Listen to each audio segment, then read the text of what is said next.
تلاوت کی سورہ زمر میں اللہ تعالیٰ فرماتا ہے قیامت کے دن کا منظر کیسے قیامت قائم ہوگی۔ وَنُفِخَ فِي الصُّورِ فَصَعِقَ مَنْ فِي السَّمَاوَاتِ وَمَنْ فِي الْأَرْضِ إِلَّا مَنْ شَاءَ اللَّهُ، سور پھونکی جائے گی۔ ہوگا کہ ایک وقت آئے گا اس کا جب دنیا اینڈ ہونے والی، ختم ہونے والی ہے۔ سائنس بھی آج اس بات کو تسلیم کر رہا ہے کہ یہ جو سولار سسٹم ہے اس کی ایک عمر ہے، اس کی ایک ایج ہے، اس کے بعد یہ ختم ہونے کے قریب آئے گا۔ تارے اپنی اپنی عمر مکمل کر کے بلیک ہولز میں جا رہے ہیں۔ گیلیکسی کے اندر جو سٹارز ہیں ان کی عمر ایک لیمیٹڈ عمر بتائی جا رہی ہے، اس میں سورج کی بھی عمر ہے، چاند کی بھی عمر بتائی جا رہی ہے۔ یہ سائنس کی باتیں ہیں، لیکن اللہ نے قرآن میں فرمایا چاند اور سورج یہ ٹکرا دیے جائیں گے، تارے ایک دوسرے سے سب ٹکرا دیے جائیں گے۔ اذا الشمس کورت واذا النجوم انکدرت، 30ویں پارے میں اللہ تعالیٰ نے اس میں فرمایا جب سورج کو یعنی ٹکرا دیا جائے گا اور ستارے آپس میں ٹکرا دیے جائیں گے اور سورج کالا ہو جائے گا، یعنی کچھ نہ کے برابر رہ جائے گا قیامت کے قریب۔ وَإِذَا الْجِبَالُ سُيِّرَتْ، اور پہاڑ جو ہے نا اڑا دیے جائیں گے اور سمندروں میں آگ لگا دی جائے گی، زمین پوری ختم کر دی جائے گی۔ اور سورہ قارعہ میں آپ نے پڑھا ہوگا یوم یکون الناس کالفراش المبثوث وتکون الجبال کالعہن المنفوش، تم لوگوں کو دیکھو گے کہ پتنگوں کی طرح سے اڑ رہے ہوں گے، اور پہاڑوں کو دیکھو گے کہ روئی کا پہا جو ہوتا ہے، روئی کا پہا اس طرح سے پہاڑ بکھر چکے ہوں گے۔ اور اس کے بعد یہ قیامت جو آنی ہے اس کا یعنی پروسیس کس طرح سے، شروعات کیسی ہوگی، وہ ایک لمبی گفتگو ہے۔ مختصراً عرض کرتا ہوں کہ آیات حضور اکرم صلی اللہ تعالیٰ علیہ وسلم کی احادیث میں جو نشانیاں بیان کی گئی ہیں اس اعتبار سے قیامت کے قریب بڑی بڑی نشانیاں آئیں گی۔ دجال آئے گا، دابۃ الارض آئے گا، یاجوج ماجوج نکلیں گے، پھر اس کے بعد سورج پچھم سے نکلے گا۔ یہ سب بڑی بڑی نشانیاں ہیں۔ حضرت عیسیٰ علیہ السلام کا نزول اس سے پہلے، یہ سب ہو جانے کے بعد پھر روئے زمین پر سے مسلمان ختم ہو جائیں گے۔ پھر ایک وقت آئے گا کہ جب سب لوگ اپنے اپنے کاموں میں مصروف ہوں گے، کوئی کسی کو پڑی نہ ہوگی، اور پھر دنیا میں سب اپنے اپنے کاموں میں اس طرح سے مصروف ہوں گے، کوئی کپڑا کاٹ رہا ہے، کوئی دودھ دوہ رہا ہے، کوئی کھیتی باڑی میں ہل چلا رہا ہے۔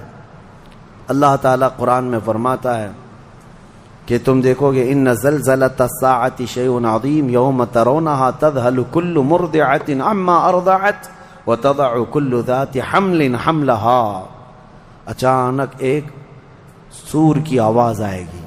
وہی سور آج ہم نے تلاوت میں پڑھا ہے۔ اسرافیل علیہ السلام اللہ کے ایک فرشتے ہیں، ایک باجے کی شکل کی چیز وہ لے کر کھڑے ہیں، وہ بجانا شروع کریں گے۔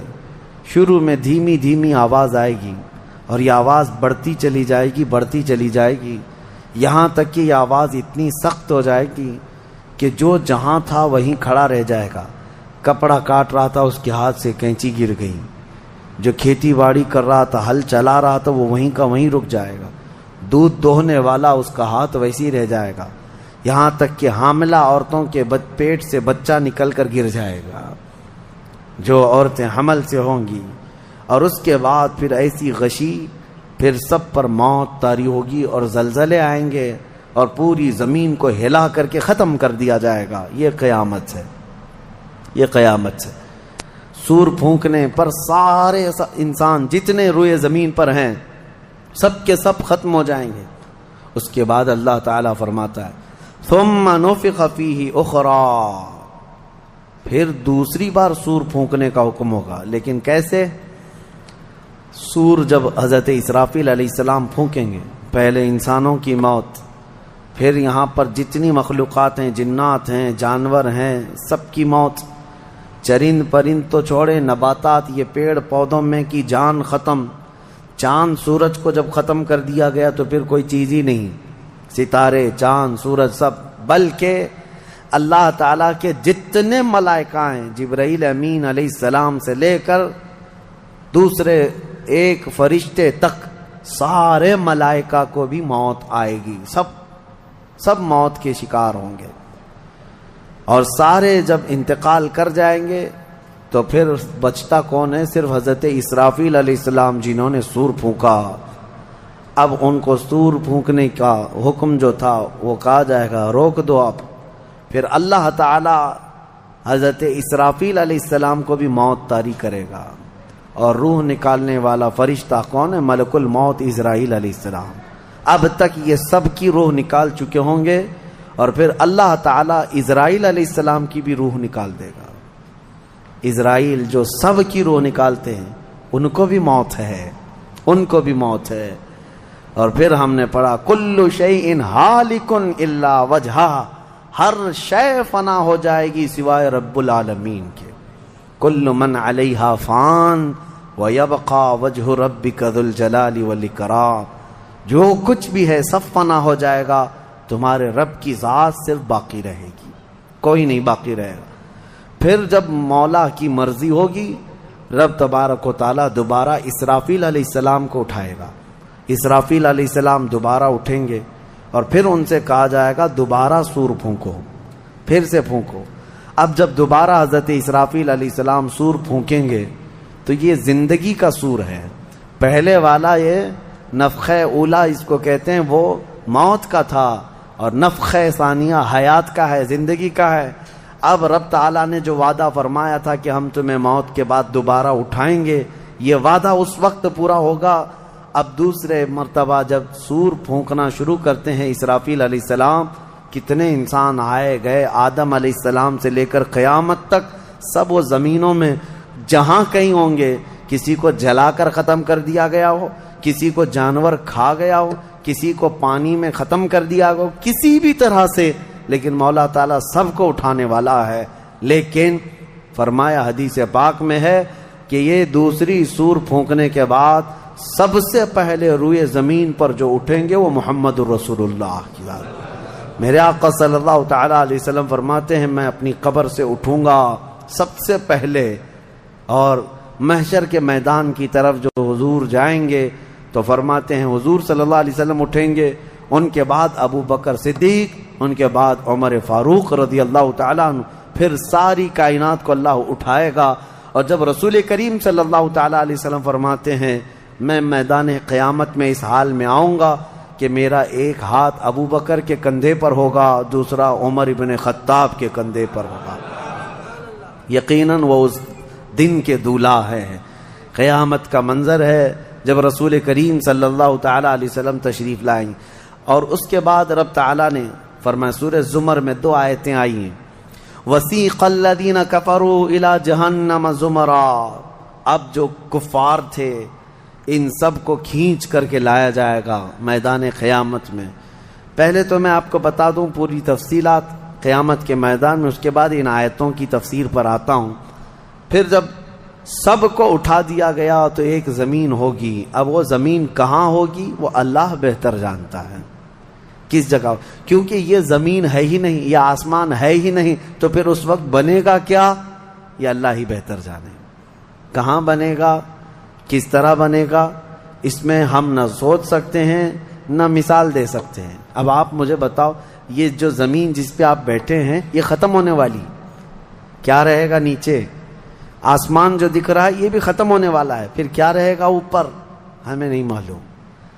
لیکن اللہ کریم ایک زمین بنائے گا جس کے متعلق کہا گیا وہ تانبے اور پیتل سے بنی ہوئی ہوگی، یہ مٹی والی زمین نہیں۔ اور پھر اس کے بعد سورج کو پھر دوبارہ زندہ کیا جائے گا، اور سورج کو سب کے سروں پر لا کر کھڑا کر دیا جائے گا۔ اب وہ زمین اور جس میں سارے انسانوں کو جمع کر دیا گیا ہے، آپ اندازہ کریں وہ زمین میں نہ کوئی عمارت ہوگی نہ درخت ہوگا، وہ بالکل فلیٹ زمین ہے، صرف میدان ہی میدان ہے۔ ایسا نہیں ہے کہ یہاں پر کوئی میدان اور تھوڑی دور کے بعد کوئی عمارت دکھے گی یا کوئی درخت دکھے گا یا کوئی پہاڑ، نہیں، کچھ نہیں، صرف سیدھی زمین۔ اسی لیے کہ وہاں تم 500 سال بھی اس میدان میں بھاگتے رہو گے تو سائے کے لیے ایک پتا بھی نہیں ملے گا، ایک پتا بھی نہیں، کہاں سایہ حاصل کر سکو۔ لیکن کچھ خوش نصیبوں کے لیے اللہ نے فرمایا کہ عرش کا سایہ انہیں اللہ عطا فرمائے گا۔ وہ کون لوگ ہیں؟ ان میں کئی لوگ ہیں، جس میں سے ایک ہی میں بتاتا ہوں، رجل تعلق قلبہ بالمساجد، وہ ایسا آدمی جس کا دل مسجدوں میں لگا ہوا ہے، قیامت کے دن اسے اللہ عرش کا سایہ عطا فرمائے گا۔ آپ کی نماز ہو گئی، بیٹھے کیوں ہیں؟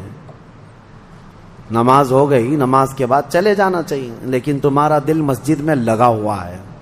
انہی لوگوں کی فضیلت میں ہے جب قیامت کے دن کوئی سایہ نہ ہوگا، ان لوگوں کے لیے اللہ عرش کا سایہ عطا کرے گا۔ اب یہ جو سارے لوگ جمع ہوں گے، کسی کو کچھ پتہ نہیں کہ ہونا کیا ہے، کسی کو نہیں پتا کہ کیا ہونا ہے، نفسا نفسی کا عالم ہے اور سب ایک دوسرے کو تک رہے ہیں۔ اب یہی مسئلہ ہے کہ سارے لوگ وہاں پہ، کفار بھی ہوں گے، مشرکین بھی ہوں گے، جتنی امتیں پہلے آئی تھی وہ بھی ہیں، انبیاء بھی ہیں، اولیاء بھی ہیں، صلحاء بھی ہیں، صحابہ بھی ہیں، علماء بھی ہیں، سب ہیں، لیکن کسی کو کچھ سوچتا نہیں کہ کیا کیا جائے۔ یہی بے خبری سے پوری مخلوق جو ہے انبیاء کے پاس جاتی ہے۔ انبیاء میں سب سے پہلے ابو البشر سیدنا آدم علیہ السلام سے کہتے ہیں سارے لوگ، آپ تو ہم سب کے باپ ہیں، ہمارے لیے اللہ کی بارگاہ میں سفارش کریں کہ کچھ ہمارے متعلق کیا حکم ہے وہ پتہ چل جائے، ہمیں کہاں جانا ہے، جنت میں یا دوزخ میں، یہ ابھی پتہ چل جائے، حساب بھی نہیں شروع ہو رہا ہے۔ تو آدم علیہ السلام نے فرمایا، وہ فرمائیں گے کہ اے لوگوں جاؤ، اس لیے کہ مجھے ڈر ہے اللہ کریم کی بارگاہ میں نے جنت میں وہ ممنوع شجر کا جو پھل کھا لیا تھا، مجھے آج بھی اس کا احساس ہے کہ کہیں رب تبارک و تعالیٰ مجھے اس پر عتاب نہ فرما دے، جاؤ کسی اور کے پاس۔ جتنے نبیوں کے پاس یہ قوم جاتی تھی وہ انبیاء کرام یہ کہتے آج ہمیں خوف ہے اللہ کریم کی بارگاہ میں، وہ قہار ہے، وہ جبار ہے۔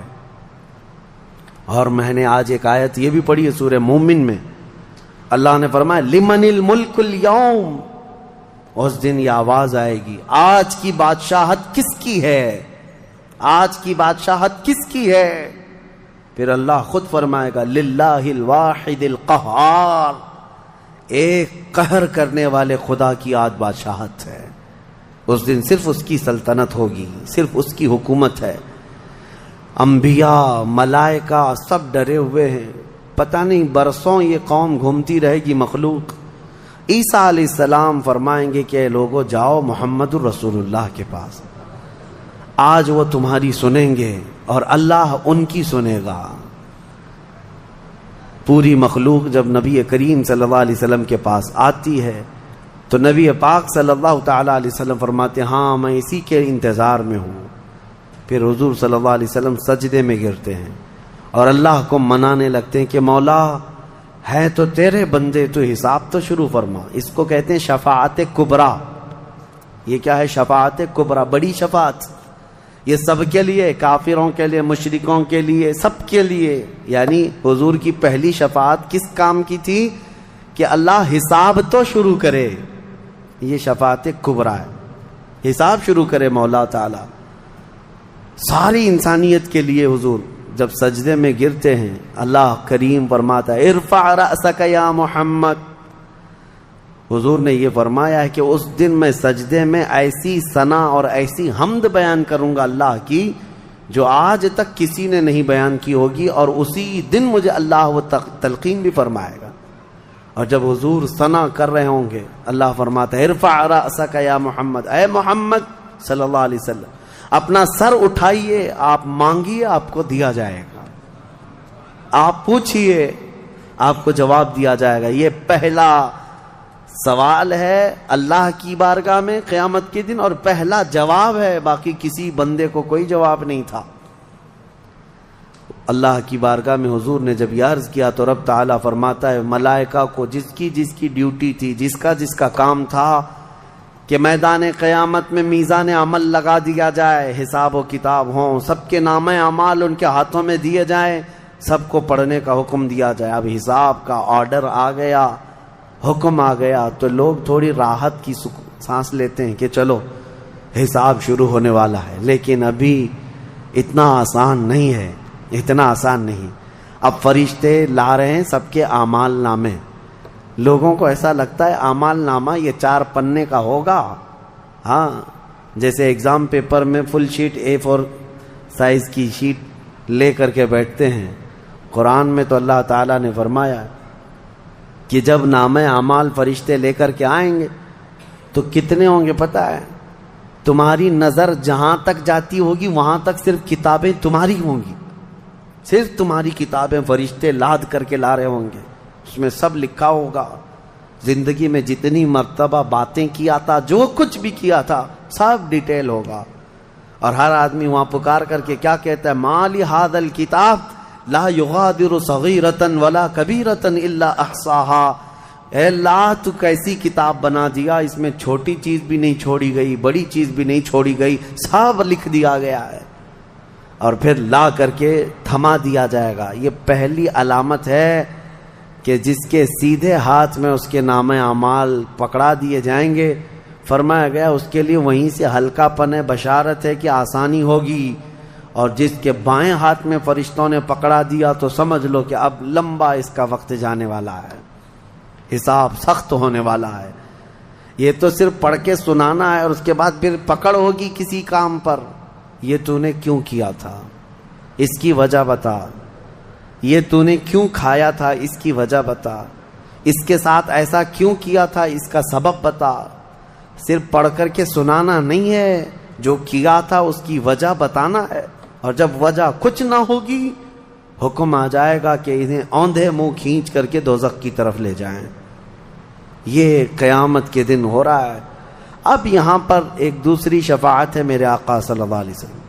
اب یہ جو شفاعت ہے یہ خاص امت محمدیہ کے لیے. ایک شفاعت حضور نے فرمائی سارے انسانوں کا حساب شروع ہو جائے.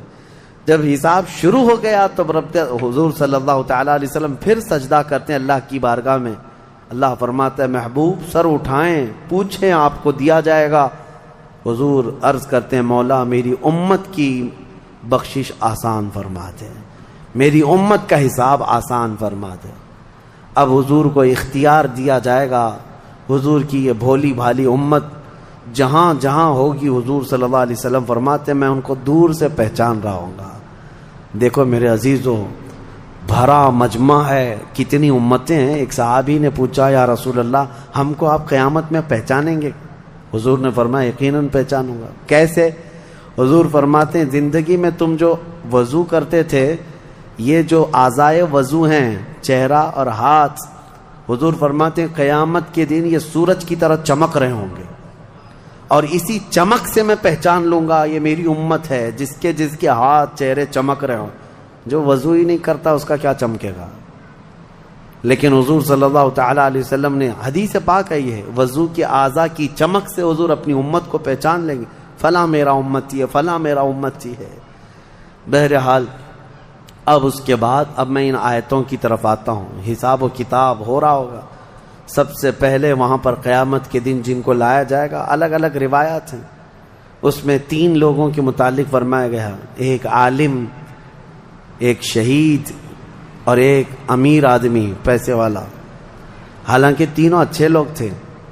دنیا میں یہ جو امیر تھا بہت پیسہ بانٹتا تھا, اور یہ قاری قرآن تلاوت اچھی کرتا تھا, اور یہ شہید تو جنگ میں شہید ہوا تھا لڑ کر کے. تینوں کا حساب ہو رہا ہوگا. سب سے پہلے رب تبارک و تعالیٰ اس قاری قرآن کو بلائے گا, بتا تو قرآن کیوں پڑھتا تھا؟ وہ کہے گا میں نے تجھے اچھی آواز دی تھی, اچھی آواز دی تھی, تو نے اس آواز کا کیا کیا؟ وہ کہتا ہے میں قرآن پڑھتا تھا بہترین انداز میں. رب تعالیٰ فرماتا ہے تو اس لیے پڑھتا تھا کہ لوگ تیری آواز کی تعریف کریں, کیا آواز ہے, اور لوگوں نے تعریف کر دیا. دنیا میں تجھے تیرا بدلہ مل گیا, یہاں قیامت میں کچھ نہیں, جاؤ جہنم میں. مالدار آئے گا, اس سے رب تعالیٰ فرمائے میں نے تجھے بہت مال دیا تھا, کیا کیا؟ کہے گا رب تعالیٰ میں نے غریبوں میں تقسیم کیا ہے, بہت خیرات کیا ہے. اللہ کریم فرماتا ہے کہ تو نے تو یہ نیت سے تقسیم کیا تھا نا کہ لوگ تجھے دیالو کہیں، سخی کہیں، تیری مال کی تعریف کریں، تو لوگوں نے تو وہ تعریف کر دی، دنیا میں جو تجھے ملنا تھا وہ مل گیا، تیری خواہش ہو گئی، یہاں کچھ نہیں، اسے بھی فرمایا جائے گا دوزخ میں ڈال دو۔ تیسرا جو شہید ہے اس کے لیے بھی رب تعالیٰ فرماتا ہے میں نے تجھے جوانی دی تھی، کیا کیا؟ کہا اے اللہ میں لڑتا رہا کافروں کے مقابل میں اور اپنی جان دے دیا۔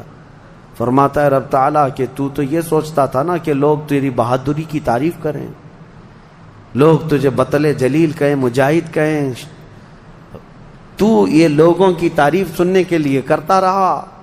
اگر تیری یہی خواہش تھی اور لوگوں نے تیری تعریف دنیا میں بہت کر دی، اب یہاں تیرا کچھ نہیں ہے، اسے بھی دوزخ میں بھیج دیا جائے۔ یہ ریاکاری ہے، یہ پہلا حساب جن لوگوں کا ہونے والا ہے۔ یہ 3 لوگوں کے بارے میں حدیث پاک میں ہے۔ پھر میرے آقا صلی اللہ علیہ وسلم فرماتے ہیں قیامت کے میدان سے اس وقت تک کوئی پیر ہٹا نہیں سکتا جب تک اللہ 5 سوالات نہ کر لے۔ ان میں سے پہلا سوال یہی ہے کہ اللہ فرمائے گا میں نے تجھے جوانی دی تھی، تو نے کہاں خرچہ کیا؟ یہ ہر ایک کو بتانا پڑے گا، ہر ایک کو بتانا پڑے گا۔ اب آپ اپنی اپنی تیاری کر لو کہ کہاں کہاں خرچہ کیا، اللہ کو مجھے بتانا ہے۔ آج اگرچہ تم ہماری باتوں کی طرف توجہ نہیں کرو گے، کیئر نہیں کرو گے، لیکن ایک دن وہ آئے گا جب تمہیں اللہ کی بارگاہ میں کھڑے ہو کر اپنی جوانی کا پل پل بتانا ہوگا، وہاں کوئی چارہ نہیں ہوگا۔ وہی اب آیت کریمہ ہے وسیق الذین کفروا الی جہنم زمرا حتی اذا جاؤوها فتحت ابوابها وقال لهم خزنتها۔ کافروں کی جماعت کو فرشتے کھینچتے ہوئے دوزخ کی طرف لائیں گے۔ دوزخ کیسی ہوگی میں انشاءاللہ العزیز اس کو عرض کروں گا آخری میں، رمضان کے آخر میں، کیونکہ یہ جو عشرہ گزر رہا ہے یہ جہنم سے آزادی کا عشرہ ہے۔ کاش اللہ ہمارا نام بھی آزاد ہونے والوں میں شامل فرمائے کہ جہنم سے آزاد ہونے والوں میں ہمارا نام شامل ہو گیا تو پھر قسمت ہی قسمت سے۔ جب لایا جائے گا دوزخ کے کنارے جماعت کی جماعتیں آ رہی ہوں گی، جماعت یہاں پر اللہ نے فرمایا زمرہ، زمرہ یعنی بہت کثیر تعداد میں جماعت کو کھینچ کر کے لایا جائے گا۔ پھر دوزخ کے دروازے کھول دیے جائیں گے، فتحت ابوابها، دروازے کھول دیے جائیں، وقال لهم خزنتها، اور جو دربان ہے دوزخ کے دروازے پر حضرت مالک، وہ فرشتے ہیں، بڑے سخت قسم کے فرشتے ہیں، وہ ان سے پوچھیں گے، جو جماعت دوزخ میں ڈالے جانے کے لیے لائی جا رہی ہوگی ان کو پہلے پوچھیں گے الم یأتکم رسل منکم یتلون علیکم آیات ربکم وینذرونکم لقاء یومکم ھذا، اے لوگو کیا تمہارے پاس اللہ کا کوئی رسول نہیں آیا تھا؟ کیا تمہیں اللہ کی آیتیں پڑھ کر کے کسی نے نہیں سنایا تھا؟ یا آج کے دن کے بارے میں تمہیں کسی نے ڈرایا نہیں تھا کہ قیامت آنے والی ہے؟ یہ دوزخ کا فرشتہ لوگوں سے پوچھے گا، قرآن میں اللہ فرماتا ہے۔ تو لوگ کیا کہیں گے؟ قالوا بلا ولکن حقت کلمۃ العذاب، وہ کہیں گے ہاں کیوں نہیں آئے تو تھے لیکن ہم جھٹلا دیے تھے، نبیوں کے پیچھے نہیں چلے، قیامت کے دن پر یقین نہیں رکھے، اور عذاب ہمارے اوپر واجب ہو گیا، ہم جا رہے ہیں۔ قیل ادخلوا ابواب جہنم خالدین فیہا، ان سے کہا جائے گا ادخلوا ابواب جہنم، داخل ہو جاؤ جہنم کے دروازوں میں، خالدین فیہا، ہمیشہ تم رہو گے یہاں پر۔ یہ کافروں کے لیے ایسی آواز آئے گی کہ وہ چیخ مارتے ہوئے دوزخ میں کود رہے ہوں گے۔ فبئس مثوى المتکبرین، اللہ فرماتا ہے کیا ہی بری جگہ ہے، کیا ہی برا ٹھکانہ ہے یہ گھمنڈ کرنے والوں کا، زمین پہ اترانے والوں کا جو اللہ کو نہیں مانتے تھے۔ اب سنیے 1000 سال تک دوزخ میں جلتے کڑتے رہیں گے، پکارتے رہیں گے، پکارتے رہیں گے، اے مالک اے مالک اے مالک اے مالک۔ کون؟ جو دربان دوزخ ہے، دربان ہے دوزخ کے دروازے کا، وہ 1000 سال کے بعد سن کر کے پوچھیں گے کیا بات ہے تمہاری، کیا چاہتے ہو؟ کفار و مشرکین کہیں گے کہ ہماری بات کرا دے اللہ سے، ہماری بات کرا دے اللہ سے کہ کچھ ہم پر بھی رحم ہو جائے۔ حضرت مالک کہتے ہیں خدا قہار ہے غضب پر، خدا قہار ہے غضب پر۔ اللہ کریم کی بارگاہ میں بات کرنے کی بڑے بڑے فرشتوں کی ہمت نہیں ہے، کہیں گے ابھی نہیں میں بات کرا پاؤں گا، پھر وہ 1000 سال اور عذاب میں جلتے رہیں گے، چیختے رہیں گے۔ دوسرے 1000 سال کے بعد حضرت مالک پوچھیں گے کیا بات ہے؟ جہنمی کہیں گے کہ اے مالک تو ہماری بات کرا دے اللہ سے۔ آپ کی بار حضرت مالک کہتے میں ہمت کرتا ہوں، اللہ قدیر و جبار کی بارگاہ میں عرض کرتے مولا جتنے بھی دوزخ میں جا چکے وہ تجھے فریاد کر رہے ہیں، وہ تجھ سے بات کرنا چاہتے ہیں۔ اب رب تعالیٰ کی طرف سے جواب آتا ہے حضرت مالک کو، اے مالک ان دوزخیوں سے کہہ دو کہ آج کے بعد رب تبارک و تعالیٰ نہ ان کی طرف نظر فرمائے گا نہ کلام کرے گا۔ لا یکلمہم اللہ یوم القیامت ولا ینظر الیہم، ان کی طرف رب تعالیٰ دیکھنا بھی نہیں چاہتا۔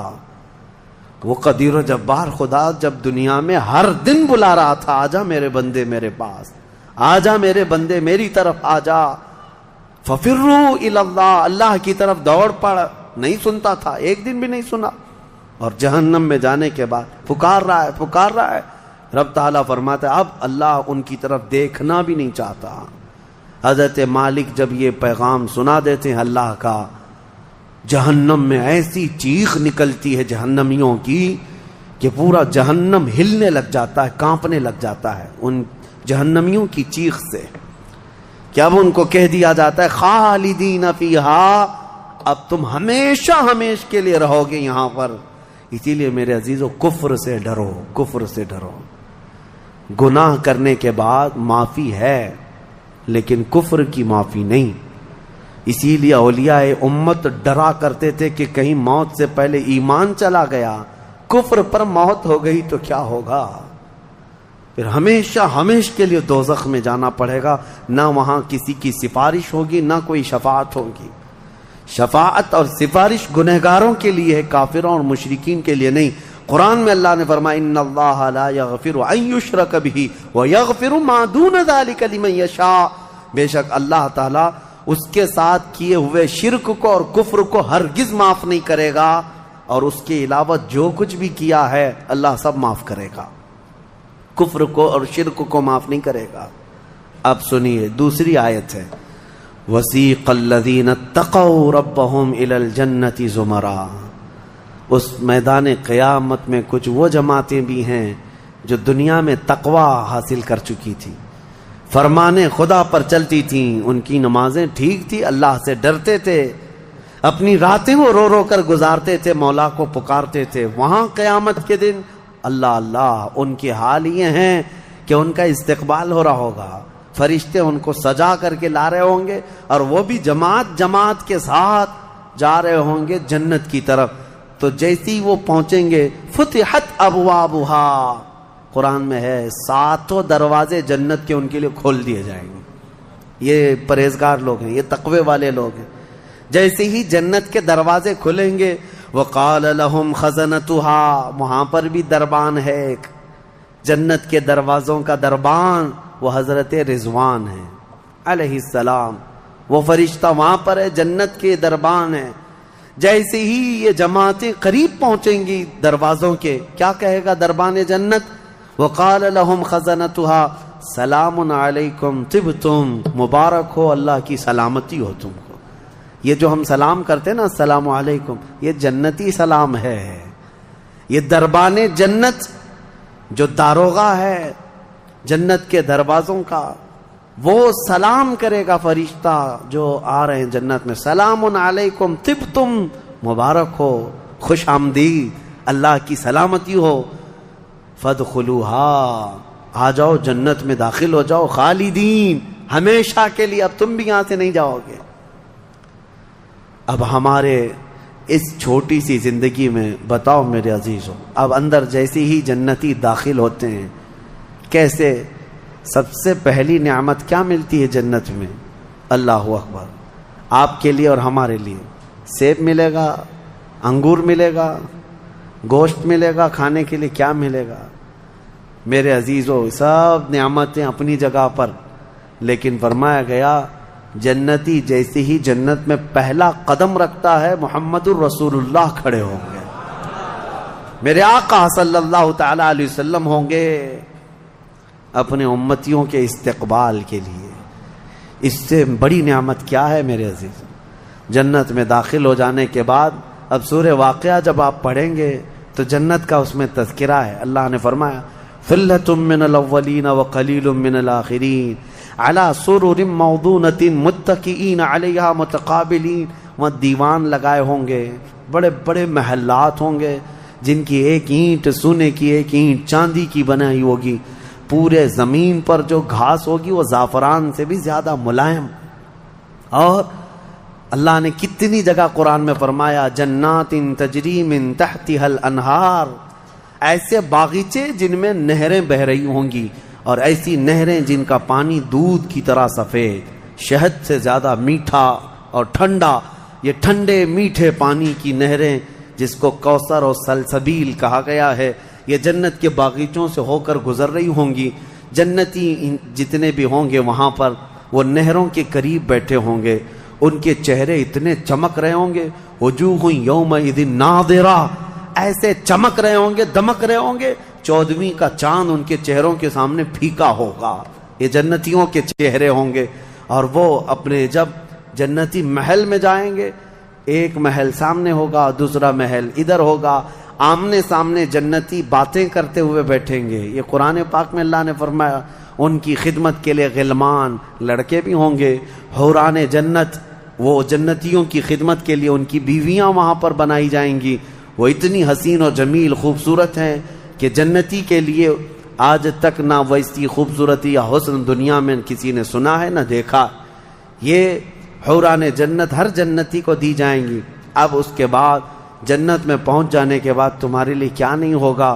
ایک طبقہ انبیاء کا ہے، ایک طبقہ جنت میں اولیاء کا ہے، ایک طبقہ شہداء کا ہے، ایک طبقہ صدیقین کا ہے، اور پھر جنتی کے لیے قرآن میں ہے جو وہ خواہش کرے گا فرشتے فوراً اس کے لیے وہ حاضر کریں گے، جو چیز کی خواہش کرے گا۔ جس دن تمہاری وہاں خواہش ہوگی کہ مجھے یہاں غریب نواز کا دربار دیکھنا ہے، جنت میں غوث پاک کہاں ہے وہاں جانا ہے، صحابہ میں خلفائے راشدین کہاں ہیں وہاں جانا ہے، انبیاء اکرام کہاں ہیں، شہداء و صالحین کہاں ہیں وہاں جانا ہے، جنتی گھوم رہا ہوگا۔ اور کیا ہی بہتر ہوگا جنتی جب یہ خواہش کرے گا مجھے محمد الرسول اللہ کے محل میں جانا ہے، وہاں بھی اسے پہنچایا جائے گا۔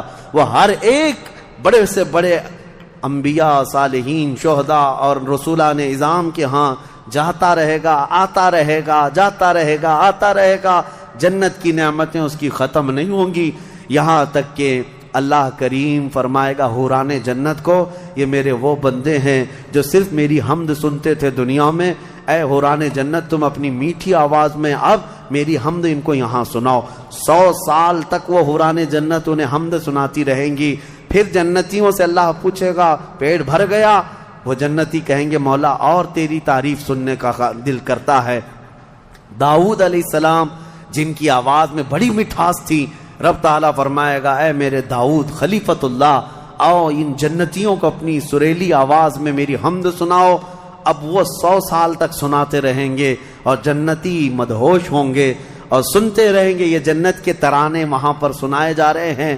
اس کے بعد پھر رب تعالیٰ فرمائے گا اب تم سیراب ہو گئے کہ داؤد علیہ السلام کی زبان سے تو چڑیاں بھی سننے کے لیے کھڑی ہو جاتی تھی، پرندے بھی ہوا میں رک جاتے تھے۔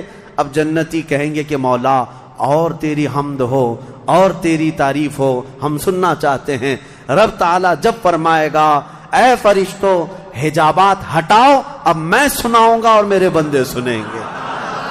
اب یہ جنت کی سب سے بڑی نعمت وجوہ یومئذ ناظرہ الی ربہا ناظرہ، مولا فرماتا ہے چہرے چمک رہے ہوں گے اس بات کے لیے کہ بغیر حجاب کے وہ اپنے اللہ کو دیکھ رہے ہوں گے۔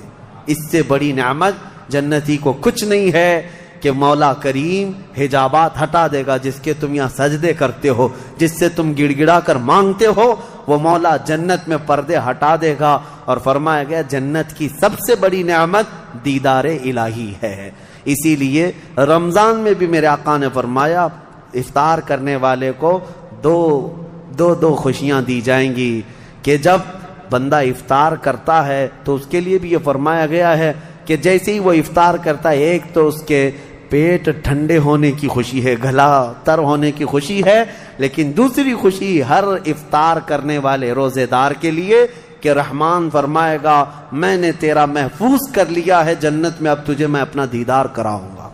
روزے داروں کو اللہ کا دیدار ہوگا تو یہ جنتی جنت میں پہنچ جائیں گے، دوزخی دوزخ میں پہنچ جائیں گے۔ میں نے یہ جو 2 آیتیں آئی تھی اس کی تفسیر آپ کے سامنے رکھ دی، فیصلہ تمہارے پاس ہے زندگی کیسی گزارو گے، لیکن میرے آقا نے فرمایا جنت کا جو راستہ ہے نا وہ کیسا ہے، کانٹوں سے بھرا ہوا ہے۔ یہاں دنیا میں جہنم کا راستہ پھولوں سے سجا ہوا ہے، بہت ٹھنڈا ہے، بہت آرام دہ ہے۔ دوزخ کا راستہ، میں الٹا تو نہیں بول رہا، سیدھا ہی بول رہا ہوں، جہنم کا راستہ پھولوں سے سجا ہوا ہے اور جنت کا راستہ کانٹوں سے بھرا ہوا ہے۔ میرے آقا نے فرمایا یہاں دنیا میں کانٹوں سے بھرا ہوا ہے، لیکن اس پر اگر کوئی چل گیا تو وہ کانٹے ختم ہوتے ہی اس کے لیے جنت کے باغات ہیں۔ اور جو دنیا میں ان پھولوں کے راستے کو چن لیا دوزخ کے، جیسے ہی یہ راستہ ختم ہوگا اس کے بعد صرف آگ ہی آگ ہے، آگ ہی آگ ہے۔ چنو کون سا راستہ، تم یہاں کے پھول چاہتے ہو یا پھر آخرت کے باغیچے، یا یہاں کے کانٹے اور آخرت کی آگ، یہ تمہارے ہاتھ میں ہے، کس طرح سے تم اپنی زندگی کو متعین کرتے ہو۔ بس یہ رمضان کی آج پہلی طاقرات ہے، ہو سکتا ہے آج شب قدر ہو، اور اللہ کریم کی بارگاہ میں مانگو کہ اے اللہ ہمیں بن مانگے تو نے اپنے حبیب کی امت میں پیدا کیا ہے، اور ہم تیری بارگاہ میں اب سوال کرتے ہیں مولا تو اپنی جنت سے ہم غریبوں کو محروم نہ فرما۔ اے اللہ ہم تیری دوزخ میں جانے، ہم تیری جنت میں جانے کے قابل تو نہیں، لیکن تیری دوزخ کا عذاب سہنے کے بھی قابل نہیں، بس تو اپنے فضل اور جود و کرم سے ہم سب کی بخشش کر اور ہمیں جنت عطا فرما۔ الہی لست للفردوس اہلا ولا اقوى على نار الجحیم فاغفر ذنوبی بفضل جودک یا اللہ۔ وآخر دعوانا ان الحمد للہ رب العالمین۔ السلام علیکم۔